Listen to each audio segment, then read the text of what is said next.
नमस्कार साथियों और मेरे प्यारे विद्यार्थियों, मैं होशियारमल अपनी इस ऑनलाइन क्लास के अंदर आप सभी का तहे दिल से हार्दिक स्वागत और अभिनंदन करता हूं। साथियों, हम बात कर रहे थे भारत के संविधान की। भारत का संविधान, कॉन्स्टिट्यूशन ऑफ इंडिया, भारतीय संविधान के भागों के ऊपर हम विस्तार से चर्चा कर रहे थे। साथियों, हमने भारतीय संविधान के भाग 13 तक देख लिए। आज उसी क्रम के अंदर हम बात करेंगे भारतीय संविधान के भाग 14 की। ठीक है साथियों, तो आज हमारा टॉपिक रहेगा भारतीय संविधान का भाग 14, जो कि रोमन शब्दों में ध्यान देना है, जो कि 10 और 4 कितने 14। इसका नाम क्या है? संघ और राज्यों के अधीन सेवाएं, अनुच्छेद 308 से लेकर के 323 तक कुल कितने अनुच्छेद होंगे? 16। कुल कितने होंगे? 16। ध्यान देना साथियों, अति महत्वपूर्ण है। भारतीय संविधान का भाग 14, जो कि आप देख रहे हो कि रोमन शब्दों में कैसे लिखा हुआ है। उसके बाद में इसका नाम, टाइटल क्या है, शीर्षक क्या है, जो मैं बार बार आपको कहता भी रहता हूं कि इन शीर्षकों पर ध्यान देना कि इनके नाम क्या है संविधान के अंदर। उसके बाद में आप इंग्लिश में कह सकते हो services under the union and the states.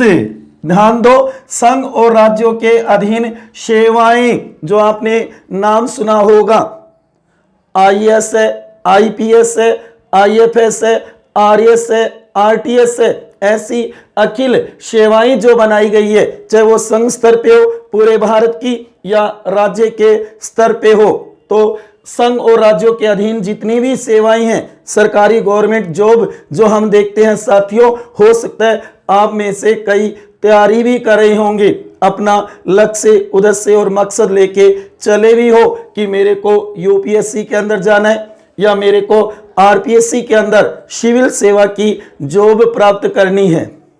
साथियों, जो मैं बार बार कहता रहता हूं कि मेरे वीडियो अगर आपको अच्छे लगते हैं तो ज्यादा से ज्यादा शेयर किया करो और लाइक करना तो मत भूलना। अपनी तैयारी को निरंतर कंटिन्यू जारी रखो, आगामी भविष्य में बहुत काम आएगी। जो आप मेहनत कर रहे हो, ये मेहनत ऐसे ही खराब नहीं होगी, जो कि आप एक अच्छे सभ्य इंसान बन जाओगे या आप किसी गवर्नमेंट जॉब के अंदर अप्लाई करते हो, कंपटीशन में, एग्जाम में आप बैठते हो, तो उसमें भी आपको सफलता मिलेगी। ठीक है ना? आ गई ना मेरी बात समझ में? बता दो, ये जो भारतीय संविधान के भागों की श्रृंखला हम देख रहे हैं, कैसी लग रही है ये क्लासें आपको? बता दो मेरे साथियों, जो कि आपने भाग 13 तक कंप्लीट कर लिए, भाग 1 से लेकर के भाग 13 तक, और उसी क्रम में आज हम बात करें भाग 14 की। और कुल भाग कितने देखेंगे हम? 22 भाग। भारतीय संविधान के कुल 22 भाग। हाँ, बाद में कुछ जोड़े गए हैं, वो अलग बात है, लेकिन होंगे 22 ही। होंगे कितने? 22 ही। इस बात को जरूर ध्यान में रखना। वैसे तो 4 और भी जोड़े गए, जैसे कि भाग 4 क बाद में जोड़ा गया, भाग 9 क या ए बाद में जोड़ा गया, उसके बाद में भाग 9 ख या 9 बी बाद में जोड़ा गया, और उसी प्रकार भाग 14 क या 14 ए ये बाद में जोड़ा गया। ये त्याग कर लेना, 4 नए जोड़े गए। इस प्रकार से कुछ गाइडों में, कुछ बुकों में जो 26 बताते हैं ना, तो वो 4 नए जोड़े गए ना, उनको बताते हैं। ठीक है ना साथियों? इस बात को ध्यान में रखना है। क्लियर है ना बात? आ गई समझ में? तो ये भागों की श्रृंखला, जहां तक मेरे को विश्वास है, आपको बहुत ही अच्छी लग रही होगी। ये क्लासें अच्छी प्रकार से समझ में आ रही होगी, क्योंकि हमारे भाग भी क्लियर होते चल रही हैं। भारत का संविधान हम पढ़ रही हैं क्रम से और शब्द से, और सबसे बढ़िया बात यह है साथियों कि आपके अनुच्छेद तैयार हो रही हैं। साथियों इस बार मैंने एक नया प्रयोग कर लिया, जो कि अनुच्छेद पहले न लिख करके बाद में लिखे हैं। आगे ना बात समझ में? हाँ सर, हमें दिख रहा है, जो कि आप देखोगे पहले मैंने केवल क्रम डाले, उसके बाद में उनके टाइटल, और उसके बाद में मैंने अनुच्छेद लिखे कोष्टक के अंदर। समझ जाओगे ना ये बात? तो जो कि हमने पहले वाली क्लासों के अंदर पहले अनुच्छेद और उसके बाद में उनके प्रावधान लिखे हैं, लेकिन आज वाली क्लास में मैंने पहले प्रावधान लिखा है और उसके बाद में अनुच्छेद लिखे हैं। देखो साथियों, इनको नोट भी कर लो। हाँ, तो भाग 14 के अंदर 2 अध्याय बनाए गए हैं। नोट कर लेना साथियों, कितने अध्याय? 2 बनाए गए हैं। मैंने बार बार अध्यायों के ऊपर भी चर्चा की है। अगर आपने नोट किया हो तो कुछ भागों के अंदर अध्याय भी बनाए गए हैं। जैसे कि साथियों आपने भाग 5 के अंदर 5 अध्याय देखे थे, उसी प्रकार भाग 6 में 6 अध्याय देखे थे। उसके बाद में आपने भाग 11 में 2 अध्याय देखे थे। उसी प्रकार भाग 12 में 4 अध्याय देखे थे। उसी क्रम में भाग 14 के अंदर कितने अध्याय? तो ध्यान देना, 2। कितने अध्याय बनाए हैं? 2। पहला तो बनाए सेवाएं और दूसरा बनाए, ध्यान देना, जो कि जिसका नाम रखा है लोक सेवा आयोग। आगे ना बस समझ में? इन दोनों को तैयार कर लेना साथियों, बहुत ही महत्वपूर्ण है। अब देखो इसको, जो कि नंबर 1 निर्वचन अनुच्छेद 308 कहां से शुरू होगा? 308 से शुरू होगा, 323 तक होगा। 16 अनुच्छेदों में भाग 14। समझ में आ गई ना बात? बता दो मेरे प्यारे विद्यार्थियों, ठीक है ना? जो मैं बार बार आपको कह रहा हूं, अतीत के गुलाम मत बनो। अपना जो पास्ट गया, भूत गया, उसे भूल जाओ। उसके गुलाम मत बनो, उन्हें याद मत करो। अब तो भविष्य के निर्माता बन जाओ। जिसने समय को मान दिया, ये मानो उसको ही समय ने सम्मान दिया है। अगर आप समय के अनुसार अपने आप को बदल लोगे, समय के अनुसार अपने आप को सुदृढ़ कर लोगे, मजबूत कर लोगे, तो आगे आने वाला समय आपका ही होगा। तैयारी में कोई कमी नहीं होनी चाहिए। मैं बार बार कह रहा हूं, दुनिया कुछ भी कहे, 4 लोग आपके बारे में कुछ भी कहे, उसकी चिंता मत किया करो। हमें अपनी तैयारी को निरंतर जारी रखना है साथियों। आ गई ना बात समझ में? हाँ, तो देखो सबसे पहले नंबर 1 जो कि निर्वचन दिया है अनुच्छेद 308 के अंदर, जो कि राज्य से संबंधित उपबंध बताई है। हालांकि जम्मू कश्मीर पहले नहीं था, अब आप कह सकते हो जम्मू कश्मीर भी इसमें शामिल हो जाएगा। ठीक है ना? निर्वचन है, इसके अंदर राज्य की परिभाषा संबंधी बातें बताई गई है। उसके बाद में नंबर 2 संघ या राज्य की सेवा करने वाले व्यक्तियों की भर्ती और सेवा की शर्तें हैं अनुच्छेद 309 में। हमारे संघ, पूरे भारत के अंदर संघ सरकार हम कह सकते हो, और राज्य की सेवा में अगर कोई भी व्यक्ति है, उसकी भर्ती कैसे की जाएगी, उसकी सेवा शर्तें क्या होगी, वो बताई गई है इसके अंदर 309 में। उसके बाद में 3 नंबर पे है संघ या राज्य की सेवा करने वाले व्यक्तियों की पदावधि अनुच्छेद 310 में बताई गई है। ध्यान देना, जो हमारी संघ की सेवाएं हैं, अखिल भारतीय सेवाएं, जो कि हम कहते हैं पुलिस सेवा कह सकते हो, भारतीय प्रशासनिक सेवा कह सकते हो, भारतीय वन सेवा कह सकते हो। इसी प्रकार राज्य में भी तो होती है प्रशासनिक सेवा। तो उसके अंदर जो भी व्यक्ति होगा, उसकी पदावधि कि वो 60 वर्ष तक रहेंगे या 62 वर्ष तक रहेंगे, वो बताया गया। लेकिन ध्यान देना, संघ के जो सेवा करने वाले व्यक्ति है वो तो राष्ट्रपति के प्रसाद पर्यंत पद पे रहेंगे। ये बात लिखिए 310 में। जो कि राज्य की सेवा में जो व्यक्ति है वो राज्यपाल के प्रसाद पर्यंत पद पे रहेंगे। यहां पे वो प्रसाद पर्यंत नहीं है साथियों, जैसे कि राष्ट्रपति, जो आप कहोगे राज्यपाल राष्ट्रपति के प्रसाद पर्यंत होता है, केंद्रीय मंत्री परिषद या उसका मंत्री राष्ट्रपति के प्रसाद पर्यंत होता है, वो अलग है। यहां पे वैसे तो ये सरकारी सेवा है, 60 साल से पहले उन्हें कोई नहीं हटा सकता, लेकिन संविधान में प्रावधान किया है जो कि हम कहेंगे संघ के जो कर्मचारी है, संघ के जो कर्मचारी है वो तो राष्ट्रपति के प्रसाद पर्यंत पद पर रहेंगे। जो राज्य सेवा के होंगे वो राज्यपाल के प्रसाद पर्यंत पद पर रहेंगे। ऐसी लैंग्वेज लिख रखी है साथियों यहां पे। तो ये क्वेश्चन कई बार पूछ लिया जाता है। वैसे तो मैंने कहा ना वो सरकारी सेवा में होते हैं, गवर्नमेंट जॉब में होते हैं, इसलिए वैसे उन्हें कोई हटा नहीं सकता। 60 साल से पहले जो प्रतियोगी परीक्षा के माध्यम से लगते हैं, पहले प्री एग्जाम देते हैं, उसके बाद में मेंस एग्जाम देते हैं और उसके बाद में इंटरव्यू होता है उनका साक्षात्कार, उसके बाद में वो लगते हैं सरकारी सेवा में, चाहे वो संघ की सरकारी सेवा हो, चाहे वो आप कहोगे राज्य की सरकारी सेवा हो। आगे ना बात सुनिए, लेकिन यहाँ पे ये दोनों शब्द लिखे हुए हैं, नोट कर लेना साथियों, जो कि संघ और राज्यों की अधीन सेवाएं हम पढ़ रहे हैं। है ना बात समझ में आने वाली?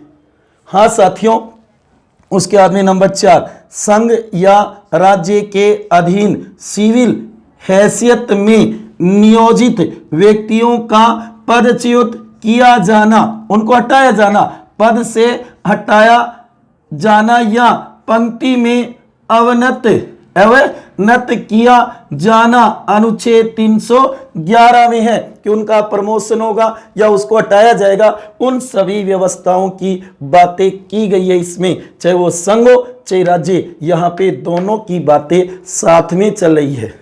साथियों यहाँ पे आईएएस अधिकारी और आरएएस अधिकारी दोनों की बातें साथ में चल रही है, कॉमन। समझ आ गया क्या? क्योंकि आईएएस है वो तो भारतीय प्रशासनिक सेवा संघ का सिविल सेवा का कर्मचारी होता है, वहीं आरएएस है वो राज्य का होता है। ये बात तो समझ में आ ही गई होगी आपके, ठीक है ना साथियों?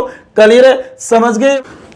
उसके बाद में देखो आगे नंबर 5, अखिल भारतीय सेवाएं अनुच्छेद 312, वेरी मोस्ट इंपोर्टेंट, सबसे ज्यादा पूछा जाने वाला क्वेश्चन होगा।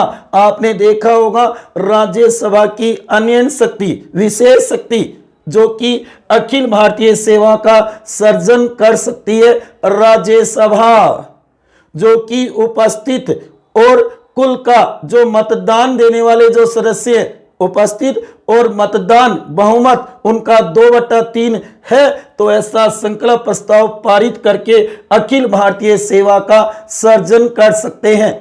चाहे आप कहोगे भारतीय प्रशासनिक सेवा हो, चाहे आप कहोगे भारतीय रक्षा सेना, कहने के लिए भारतीय रक्षा सेवा हो, आप कहोगे भारतीय पुलिस सेवा हो, जबकि हम देखते हैं अखिल भारतीय सेवाएं वर्तमान में 3 है भारत में, IAS, IPS और IFS। ये ध्यान देना साथियों, जो कि आप देख सकते हो Indian administrative service, Indian police service, Indian forest service. पहले ये थी, ये 1966 में बनाई गई थी। अखिल भारतीय सेवा का जनक सरदार वल्लभ भाई पटेल को माना जाता है। वैसे सेवाएं बहुत होती है, लेकिन अखिल भारतीय सेवाएं ये 3, भारतीय प्रशासनिक सेवा जो हम जिला कलेक्टर देखते हैं, IPS जो कि आपने देखा भारतीय पुलिस सेवा, ये भारतीय वन सेवा, इसका नाम आजादी से पहले ICS था, जो कि इंडियन सिविल सर्विस, जबकि आजादी के बाद इसे IAS कर दिया, जो कि आप में से कई मेरे प्यारे विद्यार्थी तैयारी भी कर रहे होंगे या फिर करने की सोच भी रहे होंगे। बैचलर होने के बाद, ग्रेजुएशन के बाद आप इनके एग्जाम दे सकते हो। आई बात समझ में? तो यह अखिल भारतीय सेवाएं अनुच्छेद 312 वेरी वेरी मोस्ट इंपॉर्टेंट है। ये तीनों ध्यान देना साथियों, अखिल भारतीय सेवाएं। आ गई ना बात समझ में? उसके बाद में देखो नंबर 6, संक्रमणकालीन उपबंध, जो कि संविधान के प्रारंभ से पूर्व की कोई विधि है जो भारतीय संविधान पर बाद में लागू की जा सकती है। ऐसी विधियों का प्रावधान है 313 में। जैसे मान लो हमारा भारतीय संविधान लागू हुआ, उससे पहले की कोई भी ऐसी विधि कानून है, मान लो लोक सेवाओं से संबंधित, तो अगर वो संविधान के अकॉर्डिंग संगत है तो उसको मान लिया जाएगा, और अगर नहीं है तो उन्हें रद्द कर दिया जाएगा। ये प्रावधान करता है अनुच्छेद 313। और उसके बाद में 7 नंबर है निश्चित, जिसको हटा दिया गया है, जो कि अनुच्छेद 314। ध्यान देना, 28वां संविधान। मेरे कई प्यारे विद्यार्थी कहेंगे सर संशोधन तो बताओ, कौन सा था जिसने ये अनुच्छेद हटाया, कब हुआ था, उसके अंदर कौन सी धारा थी? देखो कई मेरे प्यारे विद्यार्थी मुस्कुरा रहे हैं। हाँ सर, ये बात तो हमें बताओ, बहुत जरूरी है, क्योंकि हम भारतीय संविधान के ऊपर अच्छी पकड़ करना चाहते हैं, जो हमारे भविष्य में बहुत काम आएगा। हम भारतीय राज व्यवस्था को मजबूत बनाना चाहते हैं कि इससे जुड़ा हुआ कोई क्वेश्चन आ जाए तो हमारा गलत ना हो। आगे ना बात समझ में? तो ध्यान देना, निश्चित अनुच्छेद 314 28वां संविधान संशोधन होगा 1972 की धारा 3 के द्वारा इसे निश्चित कर दिया गया, हटा दिया गया, लोप कर दिया। इसके जो प्रावधान थे वो अब नहीं है, 28वां होगा, 1972 होगा, जबकि धारा 3 होगी।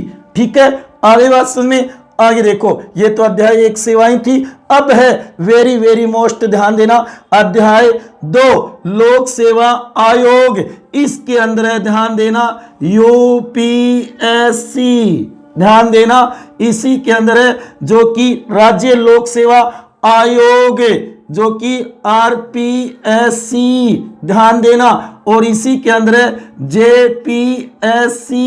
ये तीनों इसी के अंदर है। वेरी वेरी मोस्ट है यूनियन पब्लिक सर्विस कमीशन, संघ लोक सेवा आयोग। ये PSC, जो कि अलग अलग राज्यों में राज्य लोक सेवा आयोग, हमारे राजस्थान में नाम हो जाएगा RPSC, Rajasthan public service commission. और अगर 2 या 2 से अधिक राज्यों की भी बनाई जाए लोक सेवा आयोग, तो ध्यान देना उसका नाम होगा जॉइंट पब्लिक सर्विस कमीशन। तो तीनों का उल्लेख है, ये बातें तीनों पर लागू होगी।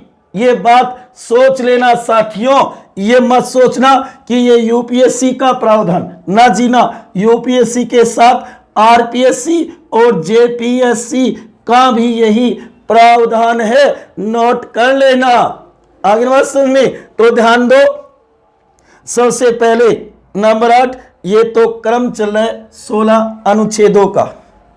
संघ और राज्यों के लिए, संघ के लिए भी और राज्यों के लिए भी लोक सेवा आयोग, पब्लिक सर्विस कमीशन, लोक सेवा आयोग, जो कि अनुच्छेद 315 वेरी वेरी मोस्ट है। ये तैयार कर लेना, बहुत काम का है। चाहे वो RPSC से संबंधित क्वेश्चन हो तो वो इससे होगा, UPSC से संबंधित हो तो भी इससे होगा। अगर आप RAS की तैयारी करे हो तो RPSC पढ़नी होगी। अगर आप UPSC IAS की तैयारी करे हो तो आपको UPSC पढ़नी होगी। ठीक है ना। तो दोनों कहने का मतलब है कि संघ और राज्यों के लिए लोक सेवा आयोग अनुच्छेद 315 में व्यवस्था करता है कि एक तो पूरे देश का संघ लोक सेवा आयोग होगा जिसका नाम होगा यूपीएससी, संघ लोक सेवा आयोग, यूनियन पब्लिक सर्विस कमीशन। उसके बाद में राज्यों के लिए भी एक, प्रत्येक राज्य के लिए होगा, प्रत्येक राज्य के लिए एक लोक सेवा आयोग होगा जिसका नाम होगा पीएससी, ठीक है ना। एसपीएससी भी बोल सकते हो आप, स्टेट पब्लिक सर्विस कमीशन, यानी यहाँ पे राज्यों के नाम जुड़ जाएंगे। अगर हरियाणा है तो एचपीएससी हो जाएगा, उत्तर प्रदेश है यूपीपीएससी हो जाएगा, ठीक है ना, और राजस्थान है तो आरपीएससी हो जाएगा। अगर दो या दो से अधिक राज्यों का संयुक्त बनाना है वो बन जाएगा ज्वाइंट पब्लिक सर्विस कमीशन, बना रखा है कई राज्यों में। आगे बात समझ में। हाँ आगे देखो नंबर 9, जो कि सदस्यों की नियुक्ति और पदावधि दोनों तीनों के लिए, नोट कर लेना, जो कि अनुच्छेद 316, ध्यान दो साथियों, इन अनुच्छेदों को आज मैंने अनुच्छेद बाद में लिख दिए, जबकि प्रत्येक बार हम देखते हैं अपनी क्लास के अंदर अनुच्छेद मैं पहले लिखता हूं, लेकिन आज आप देख रहे हो कि मैंने यहां तो केवल क्रम लिखा है जबकि अनुच्छेद बाद में लिखे हैं। यहां पे कहा है कि सदस्यों की नियुक्ति, तो ध्यान देना साथियों बहुत ही महत्वपूर्ण है। यूपीएससी है ना, उसके अध्यक्ष और सदस्यों की नियुक्ति तो करेगा राष्ट्रपति। कौन करेगा? राष्ट्रपति। और जबकि ध्यान देना जो आरपीएससी है, कहने के लिए राज्य लोक सेवा आयोग है ना, उनकी नियुक्ति करेगा राज्यपाल। तो गुरुजी ये तो बताओ कि जेपीएससी है, संयुक्त राज्य लोक सेवा आयोग है, उनके अध्यक्ष व सदस्यों की नियुक्ति तो ध्यान देना राष्ट्रपति करेगा। कौन करेगा? राष्ट्रपति करेगा। अकेले राज्य की है आरपीएससी तो फिर राज्यपाल करेगा। अगला में उसके बाद में इसी में है पदावधि, उनकी अवधि कितनी होगी? कार्यकाल। ध्यान देना साथियों, यूपीएससी के अध्यक्ष व सदस्यों का कार्यकाल होगा जो कि 6 वर्ष या 65 वर्ष की आयु, जो भी पहले हो, जो कि यहाँ पे है 62 वर्ष, किसके लिए? राज्य के लिए 62 वर्ष, या आप देखो ये 6 वर्ष की आयु जो भी पहले हो। वैसे साथियों बता दूं, मैंने आरपीएससी के ऊपर एक बहुत ही महत्वपूर्ण वीडियो बना रखा है पहले भी, आप उसको देखोगे तो पूरी समझ में आ जाएगी। ये सारे अनुच्छेद उसमें है, उसी को आप यूपीएससी के ऊपर भी लागू कर सकते हो। तो उसको अच्छी तरीके से आप देख सकते हो। मेरे YouTube चैनल पे जाकर के प्लेलिस्ट के अंदर आप देख सकते हो कि आरपीएससी राज्य लोक सेवा आयोग से संबंधित जो वीडियो है, जिससे आपके समझ में आ जाएगा ये अनुच्छेद क्या व्यवस्था करते हैं। क्योंकि प्यारे विद्यार्थियों, इसमें मैं अगर पूरा बताऊंगा तो अपना वीडियो बड़ा हो जाएगा। जो कई मेरे प्यारे विद्यार्थी ये सोचते हैं कि बड़ा वीडियो हम नहीं देखेंगे, क्योंकि सभी की सोच होती है कि छोटे वीडियो देखें। हाँ, कई मेरे प्यारे विद्यार्थी हैं जो कहते हैं सर कितना ही बड़ा कर दो, हम तो जरूर देखेंगे पूरा और नोट भी करेंगे, क्यों? हमारी पढ़ाई में रुचि है, हमें छोटे बड़े से कुछ लेना देना नहीं है, हमें तो तैयारी करनी है, हम समय को नहीं देखते। हाँ, उनको बहुत बहुत धन्यवाद है, वेरी गुड, जो ये सोचते हैं उन विद्यार्थियों को, ठीक है ना। तो कहने का मतलब है यहाँ पे सदस्यों की नियुक्ति और पदावधि बताइए अनुच्छेद 316 में, ठीक है। उसके बाद 10वें लोक सेवा आयोग के किसी सदस्य का हटाया जाना और निलंबित किया जाना अनुच्छेद 317 में है और राष्ट्रपति करेगा। ध्यान देना, कौन हटाएगा?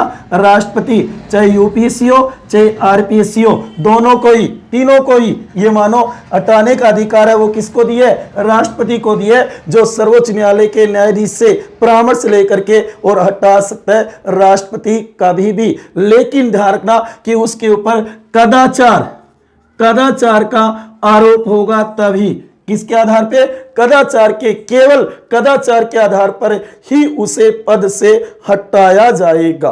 अगली बात सुनिए, जबकि ध्यान देना त्यागपत्र है ना, यूपीएससी वाले राष्ट्रपति को, आरपीएससी वाले राज्यपाल को संबोधित करेंगे। हाँ साथियों, आगे देखो 11 नंबर, आयोग के सदस्यों और कर्मचारी वृंद की सेवा की शर्तों के बारे में विनियमित बनाने की शक्ति दी गई है 318 में, जो कि उनके कर्मचारियों की सेवा शर्तें क्या होगी उसके बारे में बताया है, उसके बारे में बताया गया इसके अंदर। उसके बाद में 12 में देखो, आयोग के सदस्यों द्वारा ऐसे सदस्य न रहने पर पद धारण करने के संबंध में प्रतिषेध, जो कि 319 रिटायर होने के बाद सरकारी सेवा में काम नहीं करेंगे। आगे बात समझ में, लेकिन ध्यान देना, यूपीएससी से जो रिटायर हो रहा है, यूपीएससी का जो सदस्य रिटायर होने के सेवानिवृत्ति के बाद कहीं काम नहीं करेगा, लेकिन आरपीएससी का जो सदस्य है ना, ये नोट करो, आरपीएससी का जो सदस्य है ना वो दूसरे राज्य में जा सकता है और यूपीएससी के सदस्य अध्यक्ष पद पे जा सकता है, ऐसा प्रावधान कर रखा है। ठीक है ना, अन्य किसी लाभ के पद पे नहीं जाएगा, सरकारी सेवा में नहीं जाएगा, गवर्नमेंट जॉब में नहीं जाएगा, ऐसा प्रतिषेध कर दिया, प्रतिबंध लगा दिया। उसके बाद में 13 में देखो, लोक सेवा आयोग के कृत्य अनुच्छेद 320 में उसके कार्य बताए हैं कि वो सरकारी सेवा के लिए कर्मचारियों की भर्ती करेंगे।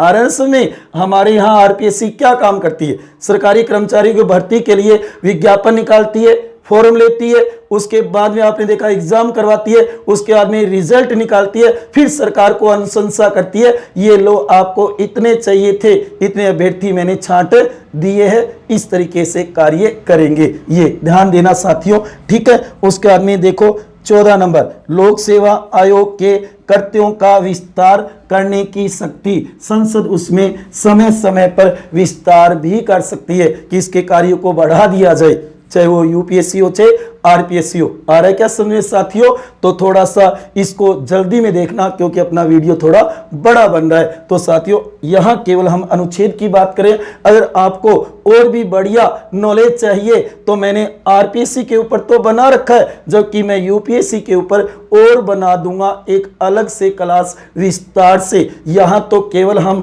भाग 14 की बात करें और अनुच्छेदों की बात करें, टाइटल शीर्षक क्या है, शब्द से और कर्म से। साथियों ये मत सोचना कि सर ने तो जल्दी से बस बता दिया, नहीं, मैं यहाँ पे केवल आपको अनुच्छेदों से अवगत करवा रहा हूं कि कौन से अनुच्छेद में क्या प्रावधान है, जबकि उसकी व्यवस्था नहीं बता रहा कि उसके अंदर डिटेल से क्या बताए हुए। समझ गए ना? ठीक है ना साथियों?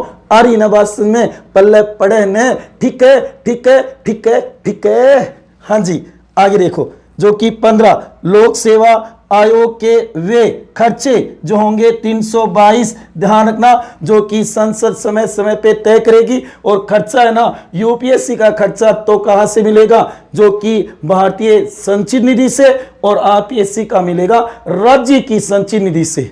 ये बात तो समझ में आ जाएगी आपके, ठीक है ना? और उसके बाद में है 16 नंबर, वेरी वेरी मोस्ट, लोक सेवा आयोगों के प्रतिवेदन, आलेखन, रिपोर्ट। ध्यान देना साथियों, यह है महत्वपूर्ण अनुच्छेद 323, वेरी वेरी मोस्ट इंपॉर्टेंट है, जो कि यूपीएससी है ना वो तो अपनी 1 वर्ष की वार्षिक प्रतिवेदन या रिपोर्ट है वो राष्ट्रपति को सौंपेगी। कौन? यूपीएससी, संघ लोक सेवा आयोग। जबकि राष्ट्रपति उसकी रिपोर्ट लेकर के संसद के प्रत्येक सदन के समक्ष प्रस्तुत करेगा, रखवाएगा कि सदन के दोनों, जो हमारे संसद के दोनों सदन ना, उनके समक्ष रख दो। ठीक है साथियों?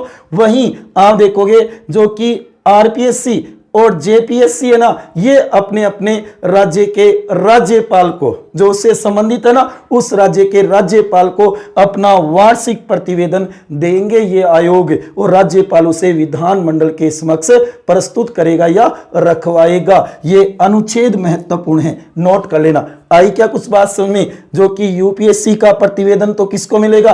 राष्ट्रपति को, जबकि आरपीएससी का किसको मिलेगा?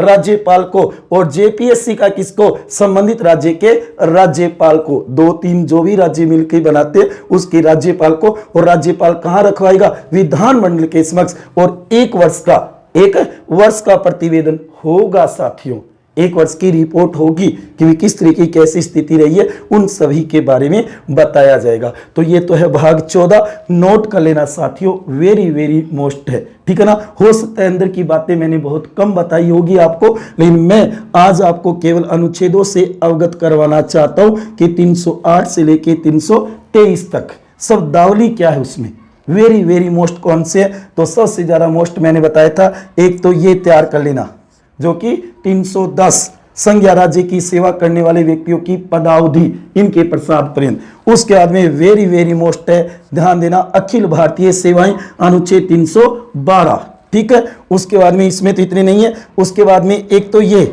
ध्यान देना, ये तो एक से बढ़ के एक है जो कि 315 में संघ और राज्यों के लिए लोक सेवा आयोगों की स्थापना गठन, और उसके बाद में देखो जो कि सदस्यों की नियुक्ति और पदावधि अनुच्छेद 316 में। उसके बाद में देखो जो कि प्रतिषेध जो है ना, जो कि किसमें 319 में, ये भी ध्यान देना। उसके बाद में आप देखोगे कृत्य, ये भी कई बार पूछ लिए जाते हैं, जो कि लोक सेवा आयोग के कर्तव्य अनुच्छेद 320, और सबसे ज्यादा इंपॉर्टेंट रहेगा वह लोक सेवा आयोग के प्रतिवेदन अनुच्छेद 323।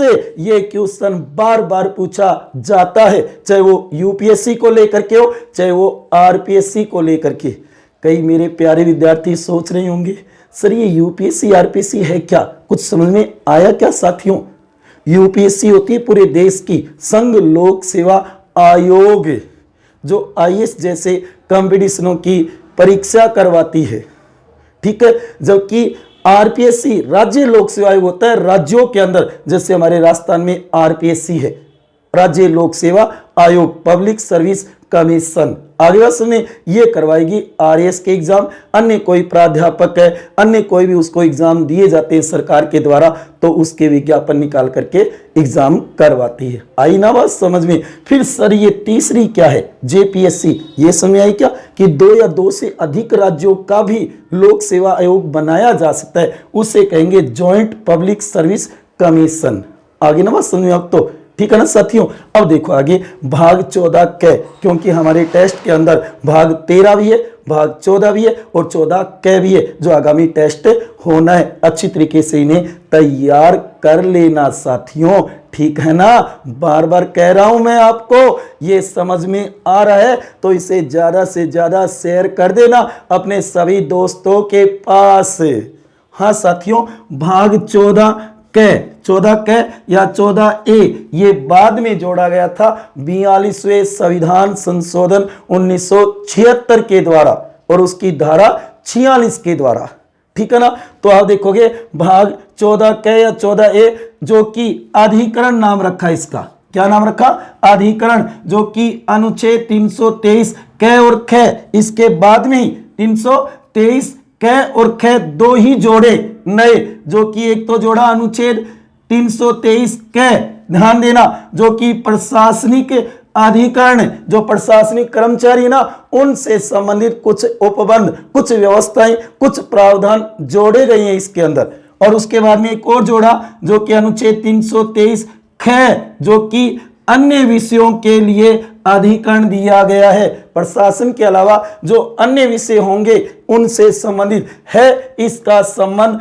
ध्यान देना 14 से संघ और राज्यों के अधीन जो सेवाएं हैं, जो मैं बार बार कह रहा हूं आपको, जो कि यूपीएससी आरपीएससी के अंदर जो कर्मचारी उनके माध्यम से जो लगाए जाते हैं वही हमारी अखिल सेवाएं कहलाती है, उसके अधीन सेवाएं कहलाती है साथियों। इस तरीके से इसे तैयार कर लेना, ये अनुच्छेद जरूर तैयार कर लेना साथियों, वेरी वेरी मोस्ट है। एक बार इसका स्क्रीनशॉट लेकर के और आप अपनी नोटबुक में नोट कर सकते हो, ठीक है ना साथियों। इसके बाद हम देखेंगे भाग 15 निर्वाचन, इलेक्शन कमीशन, भारत का चुनाव आयोग, निर्वाचन आयोग, ठीक है ना, वेरी वेरी मोस्ट होगा, जो कि इसके बाद में आप देखोगे 324 से 329 तक के अनुच्छेद हमारे निर्वाचन संबंधी है, उसका नाम हम देखेंगे, उसके अंदर प्रावधान क्या है, वेरी वेरी मोस्ट है। उस वीडियो को देखना मत भूलना साथियों। वैसे तो मैं कहूंगा कि मैंने जो भाग के वीडियो बना रखे हैं उन सभी को अच्छी प्रकार से 2 बार या 3 बार देखो, अपनी नोटबुक में नोट करो। शायद ही ऐसा मैटर आपको YouTube पर कहीं मिलेगा, और वैसे एक बुक के अंदर भी नहीं मिलेगा। शब्द से क्रम से very very very very most important है साथियों, ठीक है ना। आगे बात समझ में? ओके, तो मिलते हैं अगली क्लास के अंदर। तब तक खुश रहिए, हंसते रहिए, मुस्कुराते रहिए, प्रेम से मस्त रहिए, ठीक है ना साथियों। ध्यान दो इस बात पे, अपने लिए और अपनों के लिए जियो साथियों। ये जिंदगी दोबारा नहीं मिलेगी। किसी से भी द्वेष, घृणा, वैमनस्य मत करो। भाईचारे के साथ, प्रेम के साथ रहो साथियों, और अपनी मंजिल प्राप्त करो। एक सभ्य और अच्छे इंसान बनो जो ये दुनिया याद रखे साथियों, ठीक है ना। करो कोशिश एक सभ्य इंसान बनने की।